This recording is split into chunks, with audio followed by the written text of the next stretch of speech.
இன்னைக்கு தேதிக்கு படம் பண்ணுறதை தாண்டி படம் பண்ணுறது இன்றைக்கி வந்து ஐஃபோனில் கூட ஷூட் பண்ண முடியும்.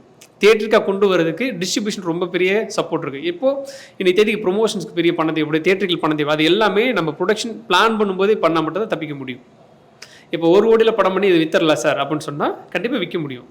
இப்போது நீங்கள் 1 கோடி பண்ணிட்டு ப்ளஸ் ஒரு 30 lakhs அடிஷ்னலாக ப்ரிவியூ ஷோவுக்கு ப்ரொஜெக்ஷனுக்கு வெளியிலாம் ஸ்பெண்ட் பண்ணால் பண்ண முடியும். இல்லைனா ப்ரொடக்ஷன் ஷூட் பிளான் பண்ணும்போது யார் கன்சியூமர், எந்த தேட்டரில் போட போகிறோம். அட்லீஸ்ட் மல்டிப்ளெக்ஸ்னால் 50 தேட்டர், ஒரு தேட்டரில் வந்து நீங்கள் 100 சீட் இருக்குன்னா அட்லீஸ்ட் ஒரு 50 தேட்டர் 50 சீட்ஸ் வாங்கினா தான் பண்ண முடியும். அப்போ 100 சீட் இதெல்லாம் பிளான் பண்ணால் தான் ரிலீஸ் என்னைக்கு பண்ண போகிறோம், எவ்வளோ பேர் இதை பார்க்க போகிறாங்க அப்படின்றது பிளான் பண்ணிட்டு பண்ணால் will be very safe production wise.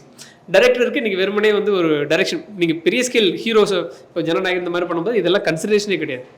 அங்கே இருக்க ஒரு ஜூனியர் ஆர்டிஸ்டோட ஒட்டுமொத்த வருமானம் எங்கள் படத்தோட பட்ஜெட்டாக கூட இருக்குங்களா, ஒரு ஒட்டுமொத்த ஷூட்டுக்கு.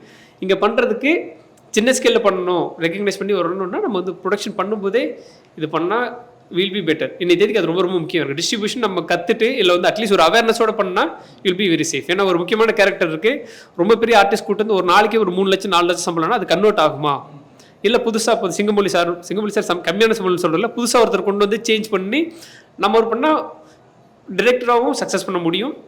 அட் சேம் டைம் ஃபினான்ஷியல் நம்ம வந்து கன்ஸ்ட்ரெயின் பண்ணி பேலன்ஸ் பண்ணால் வில் பி வெரி சேஃப். நான் அந்த இடத்துலேருந்து அப்ரோச் பண்ணணும்னு நினைக்கிறேன்.